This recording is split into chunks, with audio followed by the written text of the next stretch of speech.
E aí, aluno do KNAPS, como é que tá? Tudo bem? Você deve ter percebido que faz algum tempo já que a gente não coloca nenhuma aula, mas a gente está numa fase de reforma aqui, a gente está mudando as coisas. Logo vai ter uma unidade de São Paulo do curso KNAPS presencial. Para você que acompanha nossas coisas no Facebook, nas redes sociais, aí já está a par disso tudo. A gente vai ter uma unidade em São Paulo, a gente vai ter um curso presencial, vocês vão poder ter aula comigo, com os outros professores do KNAPS, numa sala de aula de verdade. Não que a gente vai abandonar, se você assiste a gente aqui pelo canal, pelo site, a gente não vai abandonar, o curso online continua, a gente vai continuar colocando aulas, a gente vai tentar colocar mais aulas inclusive, mas a gente tem essa novidade aí, a gente está todo num processo de reforma agora, mudança, então vamos fazer algumas aulas meio improvisadas, a gente vai mudar um pouco o nosso jeito de colocar essas aulas no canal, a gente não vai mais dividir por aulas, a gente vai dividir por assuntos e... Enfim, vamos colocando esses vídeos aos pouquinhos para que vocês possam estudar legal. Para quem acompanha a gente nas redes sociais aí viu que o assunto que a gente vai falar agora, o próximo assunto, é zoologia. Eu falei isso para vocês no nosso Facebook. E assim, é um assunto extremamente importante. Eu duvido que você vá fazer algum vestibular que não cobre conteúdo de zoologia, que não exija que você saiba alguma coisa de zoologia. Então a gente vai falar um pouquinho disso, né? Antes da gente começar a discutir como são os seres vivos, como esses seres vivos vão ser divididos, como eles vão ser classificados, a gente precisa entender uma coisa sobre a universidade, sobre o vestibular. A gente vai entrar agora num campo de surgimento das espécies, de como os animais se relacionam, de onde os animais vêm, de onde vem a vida. E isso envolve muitas crenças, né? E assim, eu não tô aqui para discutir a sua crença ou a minha crença. Eu tô aqui para expor uma visão científica, para vocês que é a visão que o vestibular cobra. Você vai entrar numa universidade, você vai ver que durante a sua graduação, pós-graduação, enfim, se você entrar numa boa universidade, você vai ver que você vai ser constantemente exposto à ideia da pesquisa científica, a produção de conhecimento científico, porque a universidade é um local de pensamento científico. Então, para você entrar no vestibular, nada mais natural que eles te selecionarem pela sua visão científica. E da visão científica, as coisas, as espécies, os seres vivos surgem a partir de um ancestral comum. É a perspectiva darwinista do surgimento das espécies. Ou seja, a gente tem uma única espécie que se diferencia por diversas razões, que Darwin não soube explicar e depois a teoria sintética da evolução vai trazer pra gente. A gente vai ver isso numa outra aula, a gente vai falar só sobre evolucionismo. Mas o que acontece com esse ancestral comum é que ele se diferencia e vai sendo selecionado pelo ambiente. Mas o que a gente tem que ter em mente aqui é que todos os seres vivos partem de um ancestral comum. Se todos esses seres vivos partem de um ancestral comum, e eu pego duas espécies diferentes, quaisquer, elas vão ter entre si, se eu for voltando nessa escala evolutiva, algum grau de parentesco. Algum grau, em algum momento elas vinham de um único ser vivo que se diferenciou. E é essa característica, essa proximidade ou esse distanciamento na escala evolutiva que a gente vai usar para classificar os seres vivos. Tá certo? Agora, vamos dar um exemplo pra gente entender por que a gente tem que classificar. A gente tem vários tipos de seres vivos. A gente tem vários seres vivos diferentes, várias espécies diferentes, que têm entre si graus de similaridade ou graus de parentesco maiores ou menores. Por exemplo, se eu pego um cachorro e um lobo, são espécies diferentes. A gente vai ver mais pra frente em outras aulas por que são espécies diferentes, mas são espécies diferentes. Um é cachorro, outro é lobo. Mas eles são muito próximos entre si. Eu olho um cachorro e o cachorro parece com um lobo. Agora, uma bactéria e um ser humano possuem um grau de parentesco entre si, afinal partimos todos de um ancestral comum. Pensando do ponto de vista evolutivo, partimos todos de um ancestral comum, tanto a bactéria quanto o ser humano. Mas as diferenças entre eles são muito grandes. Então a gente classifica os seres vivos de acordo com essas semelhanças ou essas diferenças. Tudo bem? E eu vou fazer primeiro um raciocínio inverso para a gente entender como é que funciona isso, para depois a gente fazer um raciocínio nessa pirâmide, né? Se a gente for voltando, a gente vai agrupando até que a gente chega no grupo seres vivos. Mas a gente pensa isso como uma divisão, tá certo? Então vamos raciocinar primeiro agrupando os seres vivos para depois a gente entender como eles são divididos, tudo bem? E vamos voltar no exemplo do cachorro e lobo. São espécies diferentes, tudo bem? Só que como eles têm muitas semelhanças entre si, a gente vai agrupar eles dentro de um mesmo gênero. Tudo bem? Então as espécies, a gente agrupa dentro de gêneros, de acordo com as suas semelhanças.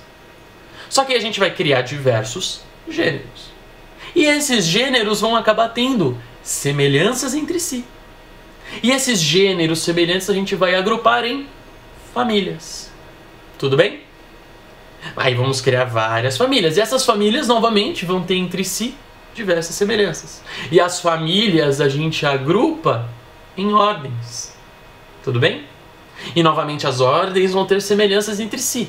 E a gente agrupa as ordens em classes. As classes a gente agrupa em filos. Os filos a gente agrupa em reinos. Tudo bem? E aí esse reino que a gente chegou é o que a gente vai chamar de reino animal, de reino vegetal, de reino fungi, que agrupa os fungos, de reino protista, que vai agrupar seres vivos de forma mais simples, os protozoários, por exemplo, as bactérias. Ato falho, meninos. As bactérias são do reino Monera, não do reino protista. Desculpa por isso. Enfim, esses reinos, reino animal, reino vegetal, a gente vai dividir então em filos, olha só. E como esse módulo que a gente vai trabalhar é um módulo de zoologia, a gente vai trabalhar o reino animal.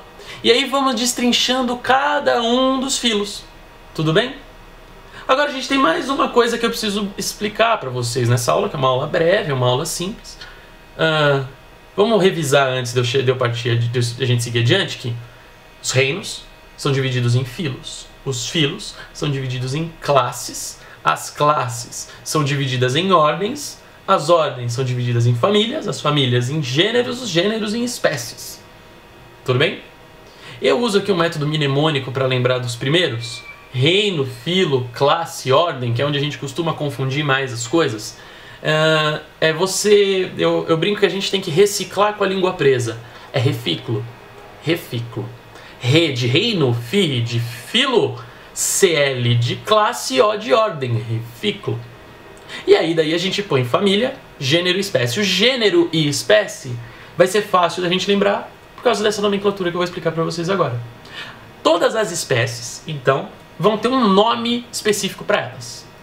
Tá? Elas vão ter um nome característico delas. E esse nome, como é que a gente vai chamar, né? Como é que a gente vai nomear as espécies? E definiu-se que essa nomenclatura das espécies ia ser feita com base numa língua morta. Por quê?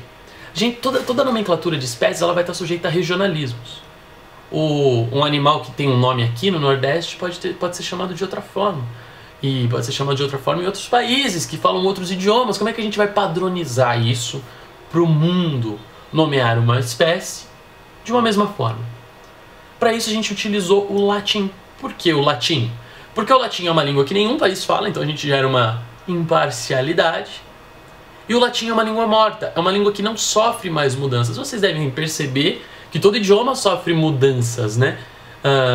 Alguns anos atrás aqui era comum a gente falar na crista da onda, ou supimpa. E aí isso vai evoluindo, gírias vão se adicionando, vão sendo incorporadas. A língua ela evolui com o tempo, ela muda com o tempo. Mas se uma língua não é mais utilizada, ela não tem esse tipo de evolução. Foi por isso que a gente usou o latim. O latim é uma língua que não vai mudar, é uma língua que nenhum país fala.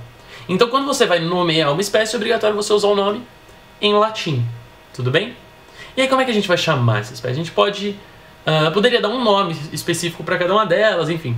O que se convencionou utilizar é que todas as espécies vão receber dois nomes, como se fosse um nome e um sobrenome.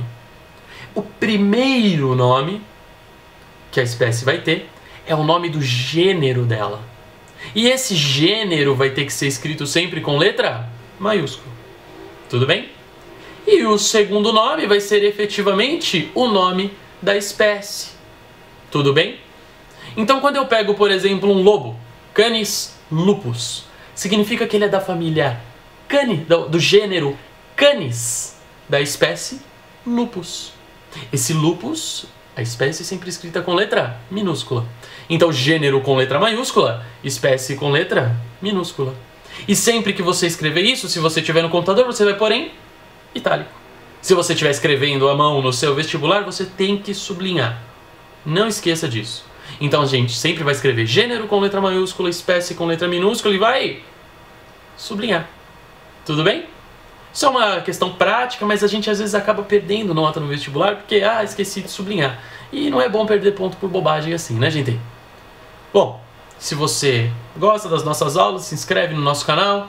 Gostou dessa aula? Dá um joinha. Não gostou? Negativa também pra gente saber se a gente tá indo bem, se vocês estão gostando do que a gente tá fazendo. Comentários sempre bem-vindos. Gente, eu não respondo todos, não tá dando tempo de responder os comentários, mas eu leio todos. Então comenta, a gente dá a sua opinião, diz o que você tá achando e a gente se vê numa próxima aula. Não esquece de acessar o nosso site www.kinapse.com.br e se você é de São Paulo, vem conhecer a nossa unidade, vem ter aula com a gente. Um abraço, tchau, tchau.